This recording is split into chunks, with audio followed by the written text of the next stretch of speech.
Greetings from Bhavani College of Engineering and Technology. This is Professor Hari Balakrishnan from Department of Civil Engineering. Today our topic is source of water. What is sourcing of water? Healthcare to the community cannot be provided without ample and safe drinking water. That safe drinking water should free from pathogenic agents, free from harmful chemical substances, and pleasant to taste, free from color and odor, and usable for domestic purposes. Water is said to be polluted or contaminated when it does not fulfill the above criteria. Water requirements. The basic psychological requirements for drinking water has been estimated at about 2 liters per head per day.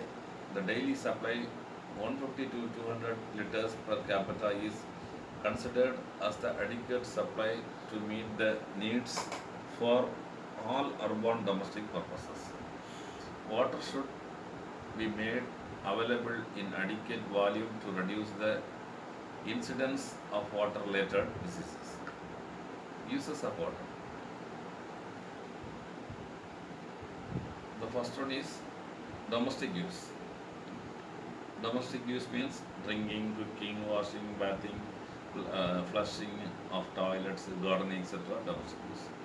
The public purposes, cleaning streets, purposes like swimming pools, public fountains, ornamental ponds, fire protections, and public parks. Industrial purposes, processing and cooling. Agriculture purposes, irrigation. Power production from hydro power and steam power. Carrying of waste through the drainage carrying of waste. Source of water. There are three main sources of water: rainwater, surface water, and groundwater. Surface water is subdivided into impounding reservoir and streams, tanks, ponds, and lakes. Groundwater, shallow wells, deep wells, and springs. Rainwater. Rain is the prime source of water. Rainwater is the purest in nature. The amount of rainwater collected will depend upon the rainfall. 1 centimeter of rainfall over 1 square meter will yield 10 liters of water. Rainwater needs to boiled or disinfected if used for drinking. This is the water cycle. Here the condensed water is vapor through the sunlight, and the evaporation also going on. Then it is going to clouds. Again the precipitation is going on. Again the water evaporated. Okay, this is the cycle of water. Surface water. Surface water originates from the rainwater. It is the main source of water supply in many areas. Examples of surface water include river tanks, lakes, man-made reservoirs, and seawater.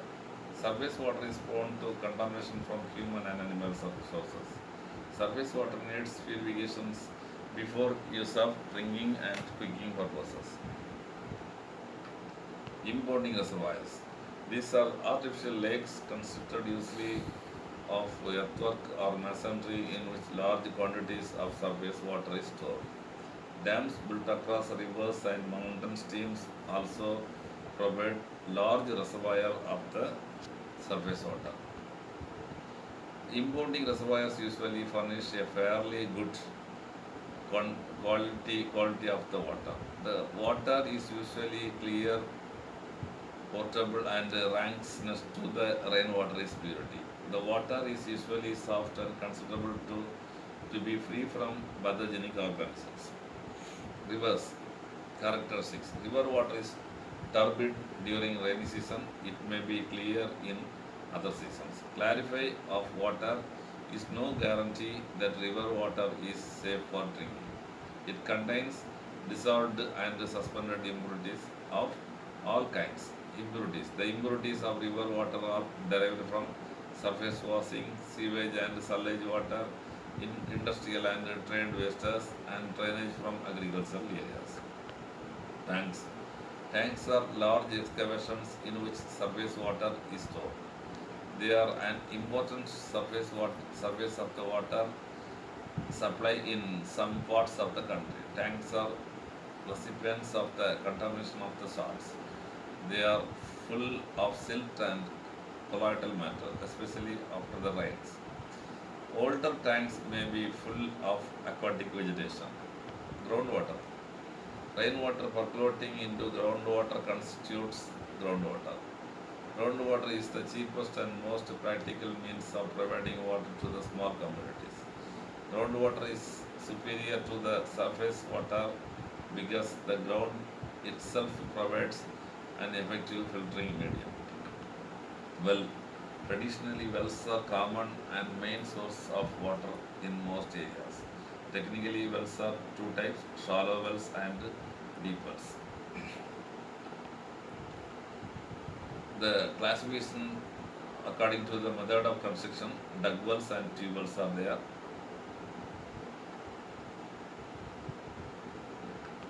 Springs, groundwater comes to the surface and flows freely under natural pressure. Two types: shallow springs and deep springs. So we shall conclude now. Thank you so much.